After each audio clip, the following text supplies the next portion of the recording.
या उद्धव साहेबांना कदाचित कल्पना नसेल, पुऱ्या कोकणातल्या सगळ्या आमदारांचं तुमच्याच कारकिर्दीमध्ये मंजूर झालेल्या कामाची सगळ्यांचं त्या ठिकाणी स्टे उठवला गेला. फक्त आम्ही दोघेच राहिलो. एक माझा उद्धव, सॉरी, एक माझा वैभव आणि दुसरा मी. माहितीये का नाही चेरशी, तो चेरशा उभा राहणार आहे म्हणले. उद्धव, वैभव, भाषण आता बंदच करतो. उद्धव साहेबांचं भाषण ऐकायचं आहे, पण दोघांबद्दलच फक्त बोलतो. हा आमचा वैभव.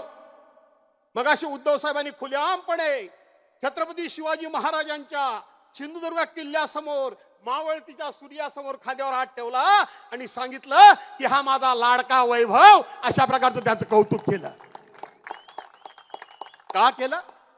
तर त्याने छत्रपतींचं मंदिर आहे सिंधुदुर्ग किल्ल्यावर, त्याचं उत्तम प्रकारचं सिंहासन बांधकाम केलं. याचा अर्थ सिंहासन, याचा अर्थ बैठक. बैठक महाराष्ट्रामध्ये 20 जून 2022 ज्या घटना घडल्या त्या घटनेमध्ये सगळे निघून गेले, पण आम्ही 10-15 जण आहोत. या 10-15 जणांमध्ये या उद्धव साहेबांना कदाचित कल्पना नसेल, पुऱ्या कोकणातल्या सगळ्या आमदारांचं तुमच्याच कारकिर्दीमध्ये मंजूर झालेल्या कामाची सगळ्यांचं त्या ठिकाणी स्टे उठवला गेला. फक्त आम्ही दोघेच राहिलो. एक माझा उद्धव, सॉरी, एक माझा वैभव आणि दुसरा मी. आम्ही दोघांनी ठरवलं काय वाटेल ते होईल, 4 कामं कमी होतील, जाऊ जनतेच्या दरबारामध्ये आणि जनतेच्या दरबारामध्ये कैफियत मांडू की आम्ही कामं प्रामाणिकपणे करत आहोत. पण ह्या बिंद्यांच्या सरकारने जाणीवपूर्वक आमची कामं रोखलेली आहेत, पण ह्यांच्या समोर गुडघे टेकायचे नाहीत. हा जेव्हा विचार मी मांडला त्यावेळेला मला ताटपणे साथ जर कुणी दिली असेल तर ती माझ्या वैभवनी दिली. आणि म्हणून या वैभवला सांभाळण्याचं काम तुमचं आहे. उद्धव साहेबांच्या तो मागे उभा राहिला, तुम्ही त्याच्या मागे उभे राहणार का नाही राहणार? का कोणतरी त्याच्या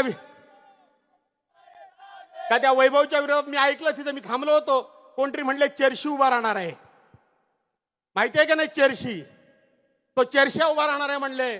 उद्धव, वैभव, भाषण आता बंदच करतो. आणि वैभव, मी तुला सांगतो, मी सकाळपासून हा सगळा कानोसा आजूबाजूला घेतला माझ्या सवयीप्रमाणे. काही चिंता करण्याचे कारण नाही, कारण शेवटी हा जिल्हा कोणाचा आहे? नाथपाईंचा जिल्हा आहे, मधु दंडवतेंचा जिल्हा आहे, शिवरामराजे भोसलेंचा जिल्हा आहे.